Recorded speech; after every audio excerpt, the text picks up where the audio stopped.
जय गुरु जी। शुक्राना गुरु जी, आपका अनंतम अनंतम शुक्राना। गुरु जी, आपका जितना शुक्राना करें उतना कम है। ऐसा लगता है कि जब से गुरु जी से जुड़े हैं तब से छोटी से छोटी बात कैसे पूरी हो जाती है हमें पता ही नहीं चलता।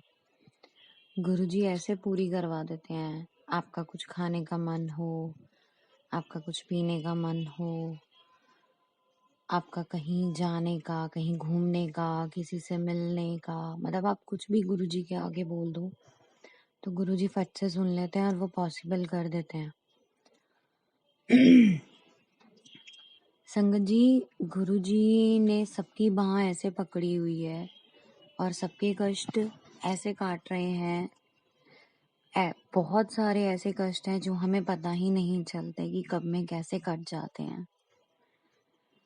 संगत जी, मैंने कल एक मैसेज सुना कि पुत्र तेरे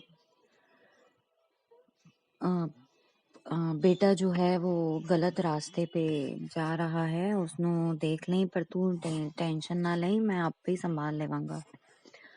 उसमें आगे एक संगत जी जो अपना सत्संग सुना रहे थे उसमें ये भी था कि तेरे बेटे का दोस्त है जो शमशान की भस्म तेरे बेटे के आसपास रख कर गया है। मैं ये सत्संग सुनकर डर गई कि एकदम से क्या हुआ, मुझे समझ ही नहीं आ रहा था। तो संगत जी, पता नहीं मेरे बेटे के दिमाग में क्या आया कि मैं अपना कंप्यूटर टेबल जो उसका पूरा टेबल है वो साफ कर दूं अपना। उसने अपना सारा टेबल साफ किया तो संगत जी उसमें कंप्यूटर स्क्रीन के पीछे एक डिब्बी में भस्म पड़ी हुई थी, और जबकि हम कहीं की भी भस्म घर पर नहीं लेकर आते और ना ही ऐसी जगहों पर हम कभी गए हैं सिवाय साईं बाबा की विभूति के अलावा। तो मेरे बेटे ने मुझे दिखाया, मम्मा ये क्या है। मैंने कहा बेटा ये मुझे तो पता नहीं ये क्या है, पर फिर मैंने हाथ में लेकर देखा तो संगत जी वो भस्म थी। तो मैंने उसको बोला, मैंने कहा बेटा इसको नाली में ना बाहर फेंक दो, बाहर फेंक घर के। उसने संगत जी वो फेंक दी। तो मतलब पता नहीं, मुझे ऐसा लग रहा था कि वो बहुत चिड़चिड़ा हो गया था कुछ दिन से, ढंग से बात नहीं करता था।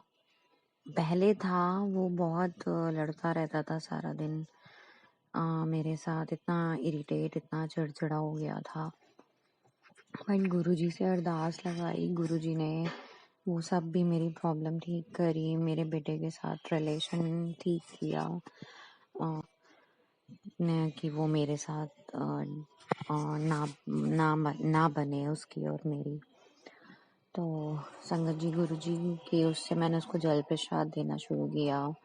डेली रेगुलर मैं उसको जल प्रसाद देती रही।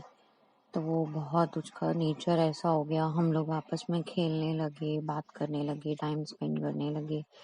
बट पता नहीं 4-5 दिन से वो इतना चिड़चिड़ा हो रखा था कि मुझे समझ ही नहीं आ रहा था कि उसको हो क्या गया है दोबारा से। तो जैसा मैंने बताया कि मुझे वो भस्म मिली वहाँ पर, बट मुझे ये समझ नहीं आया ऐसा उसका कौन सा दोस्त है। उसके 4 दोस्त आते हैं घर पे, वीक में 2 डेज ज़रूर आते हैं, मतलब वो बहुत अच्छे हैं। मुझे ऐसा लगता नहीं था कि वो कुछ ऐसा करेंगे। तो मैंने वो बाहर फेंकवाया। बट मेरा बेटा अब इस टाइम बहुत चिड़चिड़ा हो रखा है संगत जी। वो घर में मतलब सबसे चिल्ला चिल्ला कर बात कर रहा है। मेरी गुरुजी से यही अरदास है, गुरुजी मेरे बेटे को जैसा पहले आपने किया था, हंसमुख, टाइम स्पेंड करने वाला, क्योंकि मेरे से बर्दाश्त नहीं होती किसी की भी तेज आवाज़, मैं नहीं कर सकती। गुरुजी प्लीज़ सब ठीक कर दो, जो भी घर में ब्लैक मैजिक है उसे भी ख़त्म कर दो गुरुजी। हाथ जोड़ कर विनती है गुरु का, आपका शुक्राना गुरुजी, अनंतम अनंतम शुक्राना। ओम नमः शिवाय, शिव जी सदा सहाय। ओम नमः शिवाय, गुरुजी सदा सहाय।